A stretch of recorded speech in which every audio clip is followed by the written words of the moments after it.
ഒക്കെ പോയല്ലോ. ലക്ഷ്മിയെ ഓടി വായോ. ഈശ്വരാ, കണ്ടില്ല ഇതൊന്നും നീ പാകം തെറ്റി. നീ ഇതൊന്നിനും കൊള്ളില്ല. എടുത്ത് കളാ വടക്കേ കുപ്പയിലൊക്കെ ചെയ്യണം. അടുക്കളയിൽ ചായ തിളച്ചു തൂങ്ങിയപ്പോ ഒന്ന് ഓടിപ്പോയതാ ഞാൻ. അതുവരെ ഇവിടെ തന്നെ ഉണ്ടായിരുന്നു. ചെഞ്ചില്ലാതെ കഷായത്തൊക്കെ വലുതാണ് ചായന്റെ വെള്ളം.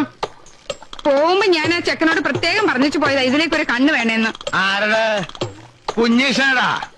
നല്ല ആളെയാ നീ ഏൽപ്പിച്ചിട്ട് പോയേ. എവിടെയാ വിദ്യാസുരൻ? ഞാനിവിടെ ഉണ്ടച്ചാ. കണ്ണിന്റെ മുമ്പിൽ കിടന്ന് ഈ കഷായം തിളച്ചു തോന്നുമ്പോ ആ തീയെങ്കിലും ഒന്ന് കെടുത്തിക്കൂടായിരുന്നോ? കാർക്കോടക. അച്ഛനല്ലേ പറഞ്ഞത് ഗുളിക മാത്രം കിട്ടിയാ മതി, കഷായവും കുഴമ്പും ലേഹ്യവും ഒന്നും ഈ കാർക്കോടകന്റെ ഉത്തരവാദിത്തപ്പെട്ടതല്ലെന്ന്. അത് നിനക്ക് വിവരമല്ലാഞ്ഞിട്ട് പറഞ്ഞല്ലേ കുഞ്ഞീഷ? എന്നെ ഏൽപ്പിച്ച ജോലി അത് ഭംഗിയായിട്ട് ചെയ്യുക എന്നുള്ളതാണ് എന്റെ ലക്ഷ്യം. അതെ, അതുകൊണ്ടാണല്ലോ അത് ഭംഗിയായിട്ട് ചെയ്തുകൊണ്ടിരിക്കുന്നേ. ചതുരാകൃതിയിലാണോ ഗുളിക ഉരുട്ടുക? പിന്നെ എങ്ങനെ ഉരുട്ടുക? ഇത് കണ്ടോ ലക്ഷ്മിയെ, ഇതെങ്ങനെയാ മനുഷ്യന്മാർക്ക് കൊടുക്കും? ഓ, എന്റെ പ്രഥമ സന്തതിക്ക് ഇങ്ങനെ ഒരു ജന്മമാണല്ലോ ദൈവമേ നീ കൊടുത്തത്. അച്ഛാ, എന്നെ അങ്ങനെ ഇടിച്ചു താഴ്ത്തരുത്. എടാ, നിന്റെ അനിയൻ 3 മാസം കഴിയുമ്പോ MBBS പാസ്സായി വരും. അതിന് അന്ന് നീ ഇവിടെ ഈ ഗുളിയെ ഇങ്ങനെ ചതുരാകൃതിയിൽ ഉരുട്ടിയിരിക്കേ ഉള്ളൂ. എന്റെ കഴിവ് തെളിയിക്കാൻ അച്ഛൻ എനിക്ക് ഇതുവരെ ഒരു അവസരം തന്നിട്ടില്ലല്ലോ. എത്ര രോഗികളാ ദിവസം ഇവിടെ വരുന്നത്. ഒരു ചെരങ്ങ് പിടിച്ചവനെങ്കിലും പരിശോധിക്കാൻ അച്ഛൻ എന്നെ സമ്മതിച്ചിട്ടുണ്ടോ? നല്ല കഥയായി. ചെരങ്ങ് പിടിച്ചവനെ നീ ചികിത്സിച്ച് അത് കുഷ്ടായി മാറും. പ്രീ ഡിഗ്രിക്ക് സുവോളജി എടുത്തിരുന്നെങ്കിൽ MBBS എനിക്കും സീറ്റ് കിട്ടിയാണ്. അതിന് പ്രീ ഡിഗ്രിക്ക് ചേരാൻ നീ SSLC പാസ്സായിട്ട് വേണ്ടേ? അതാണ് കുഴപ്പം. ചതിക്കല്ലേ തമ്പ്രാനെ, കുടുംബം പൊളത്തേണ്ട പണിസാധനങ്ങളാ. അതിങ്ങി താ തമ്പ്രാനെ. നീ ഇപ്പൊ അങ്ങനെ കുടുംബം പൊളത്തണ്ട.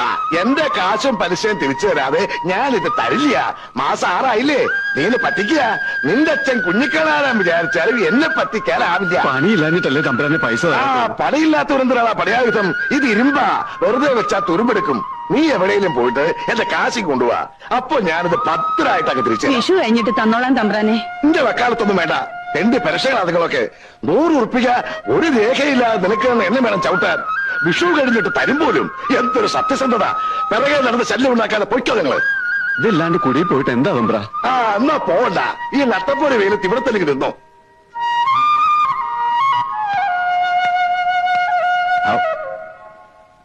സമയം കഴിഞ്ഞല്ലോ. നീ എല്ലാരും നാളെ വരിക. ശരി. ആ ചെങ്ങാരമ്പള്ളിലെ വേലായിരം വണ്ണ ഭരണിയിലെ കഷായം എടുത്ത് കൊടുക്ക. കാശോ? ഒന്നും വാങ്ങണ്ട, മെരിറ്റിനാണ്. താനിപ്പോ പലിശയ്ക്ക് പണം കൊടുക്കൽ നിർത്തി കിളക്കല് തുടങ്ങിയ.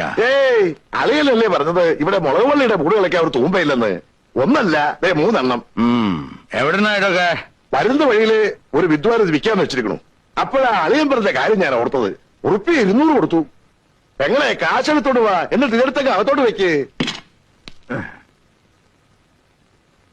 ഇത് പഴയതാണല്ലോ ശിവശങ്കര. പുതിയതല്ല. പുതിയതിനിപ്പോ എന്താ വില എന്നാ വിചാരം? ഈ സെക്കൻഡ് അല്ല. ഇത് ആ കരിയാത്തന്റെ ആണല്ലോ ഞങ്ങളെ. അന്നൊരു ദിവസം അവനൂടെ കളിക്കാൻ വന്നപ്പോ ഇത് അവന്റെ കണ്ടു. കരിയാത്തത് തന്നെയാ, അവന്റെ കയ്യിൽ തന്നെയാ ഞാൻ വില കൊടുത്ത് വാങ്ങിയത്. ശിവശങ്കര, താനിത് വില കൊടുത്ത് വാങ്ങിയോ അതോ പിടിച്ചിട്ടോ? എന്താ കാശും പലിശയും തന്നല്ലേ, പിന്നെ ഞാൻ എന്താ ചെയ്യാ? അളിയൻ പറയേ. വെറുതെ അല്ല തന്നെ നാട്ടുകാര് പ്രാകുന്നത്.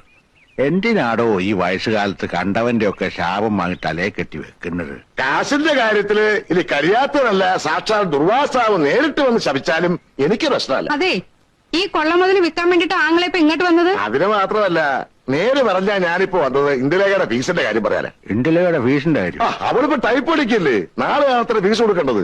ഉറുപ്പിക 40 വേണ്ടത്. എന്റെ കാശില്ലേ കയ്യിൽ കൊടുക്കാൻ? അത് ഞാനാ കൊടുക്കുക, അളിയിലല്ലേ കൊടുക്കേണ്ടത്. തന്റെ മോള് ടൈപ്പ് പഠിക്കാൻ ഞാനാ പൈസ കൊടുക്ക? അതേ അവൾ ആർക്ക് വേണ്ടിയാ ടൈപ്പ് പഠിക്കണത്? എനിക്ക് വേണ്ടിയാ. അളിയന്റെ മേൽ ഉണ്ണിക്ക് വേണ്ടിയാ. അവനല്ലേ അവളെ കല്യാണം കഴിക്കാൻ പോണത്. ഭാവിയിലേ അവളെ ടൈപ്പ് പഠിക്കുന്നതിന്റെ ഗുണമാർക്കാ? ഉണ്ണിക്ക് അല്ലേ മകളെ? ഉറുപ്പടി നോക്കി കൃത്യമായിട്ട് കൊടുക്ക. മരുന്നൊക്കെ കഴിക്കണം കേട്ടോ. ഓ, കുറുന്തോടിക്കൊക്കെ എന്താ ക്ഷമം. എന്നാലും ഞാൻ ഒപ്പിച്ചു, കാരക്കുന്ന് കയറി പറഞ്ഞിട്ടാണെങ്കിലും. എവിടെ നോക്കട്ടെ. ഇത് കുറുന്തോട്ടിയാ? കൊണ്ട് കലടോ ചൊറിഞ്ഞ് ഭ്രാന്ത് പിടിക്കണ്ടെങ്കിൽ നായിക്കൊറഞ്ഞാ.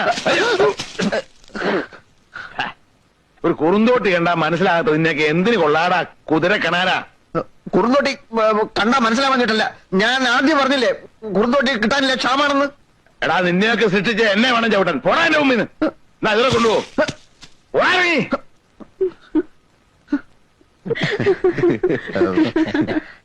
അച്ഛനിപ്പോ പഴയ പോലെ കാഴ്ചയില്ല. കുറുന്തോട്ടിയും നായ്ക്കുരുടെയും കണ്ടാൽ തിരിച്ചറിയാനുള്ള കഴിവില്ല. മാത്രമല്ല ചികിത്സാ രംഗത്ത് ഞാൻ അച്ഛനെ മറികടക്കുമെന്നുള്ളൊരു ഭയമുണ്ടേ.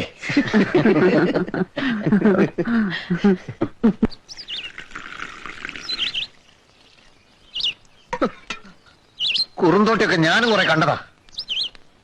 അഷ്ടാംഗ ഹൃദയത്തിലും സഹസ്രയോഗത്തിലൊന്നും കുറുന്തോട്ടിന്റെ ഫോട്ടോ എടുത്ത് വെച്ചിട്ടില്ലല്ലോ. നിനക്കെന്താ? അയാളോട് മര്യാദക്ക് പെരുമാറാൻ പറയണം. ആരോട്? മാധവ വൈദ്യരോട്. സമയവും സന്ദർഭവും നോക്കാതെയുള്ള ചീത്ത പറച്ചിലുണ്ടല്ലോ, അത് അവസാനിപ്പിച്ചില്ലെങ്കിൽ എന്റെ സ്വഭാവം മാറും. ഭാര്യയല്ലേ, ഒന്ന് ഉപദേശിച്ചോളൂ നന്നായിട്ട്.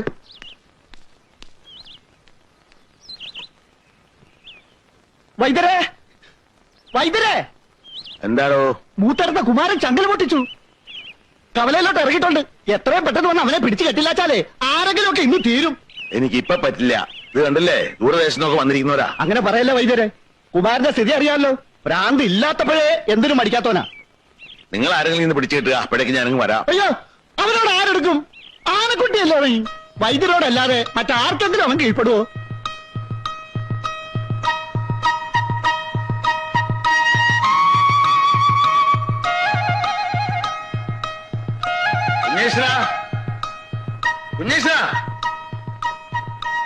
നിന്നെ അച്ഛൻ വിളിക്കുന്ന കേട്ടില്ലേ കുഞ്ഞേഷ? എന്തിനാ? ആളുകളുടെ മുമ്പിൽ വെച്ച് ചീത്ത വിളിക്കാനല്ലേ? എനിക്ക് തീരെ ടൈമില്ലെന്ന് പറഞ്ഞേക്ക്. ചീത്ത വിളിക്കാനല്ല മോനെ, നിന്നെ ഒരു ജോലി ഏൽപ്പിക്കാൻ പോവാ ഞാൻ. എന്ത് ജോലി? ഒരു ചെറിയ ജോലി. നമ്മളെ മൂത്തേരത്തെ കുമാരനെ കവലയിലേക്ക് ഇറങ്ങിയിട്ടുണ്ട്, ചങ്ങല പൊട്ടിച്ച്. അവനെ ഒന്ന് പിടിച്ചു കെട്ടു നീ. എന്റെ അമ്മേ, നിങ്ങൾ എന്തായി പറയണേ? എളുപ്പത്തിൽ നടക്കുന്ന കാര്യമാണോ അത്? അല്ല, ഇവനല്ലേ എപ്പോഴും പരാതി പറയാൻ ഒരു അവസരവും കൊടുക്കണില്ലാന്ന്. ഇതാ അവസരം വന്നിരിക്കണു. ഏറ്റെടുത്ത് ചെയ്യട്ടെ. അല്ല ഇപ്പോ ഈ കുമാരന്റെ പ്രശ്നത്തിൽ കുമാരനൊരു പ്രശ്നവുമല്ല. ഏൽപ്പിച്ച പണി ചെയ്യാൻ ധൈര്യം ഉണ്ടോ നിനക്ക്? ധൈര്യക്കേടല്ല. ഇപ്പൊ ഈ കുമാരന്റെ ഭ്രാന്ത് എന്ന് പറയുമ്പോൾ ഈ ഉന്മാദത്തിന്റെ ഈ പിത്തക്കൂറലുള്ള പേടിയുണ്ടെ നീ അത് പറയടാ. വെറുതെ ഞഞ്ഞാന്ന് വർത്താനം പറയാതെ. ഒന്നും അറിയാത്ത ഈ ചെക്കനെ കൊണ്ട് കൊലക്ക് കൊടുക്കാൻ നിങ്ങൾ? ഒന്നും അറിയാത്ത ചെക്കനോ? അമ്മയും തുടങ്ങിയ അച്ഛനെ പോലെ ഈ മാതിരി പ്രയോഗങ്ങള്? അച്ഛന്റെ വെല്ലുവിളി ഞാൻ സ്വീകരിക്കുന്നു. കുമാരനെ ഞാൻ തളയ്ക്കും.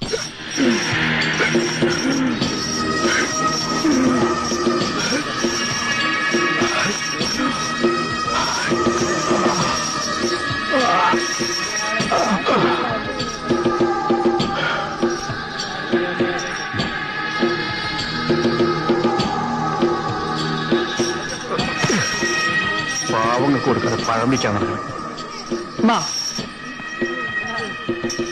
പിടിച്ചോ. ഇറക്കാം. ഇവിടെ കിട്ടല്ലേ? ഇവിടെ എന്നാ പോയിക്കോളാം മക്കളെ.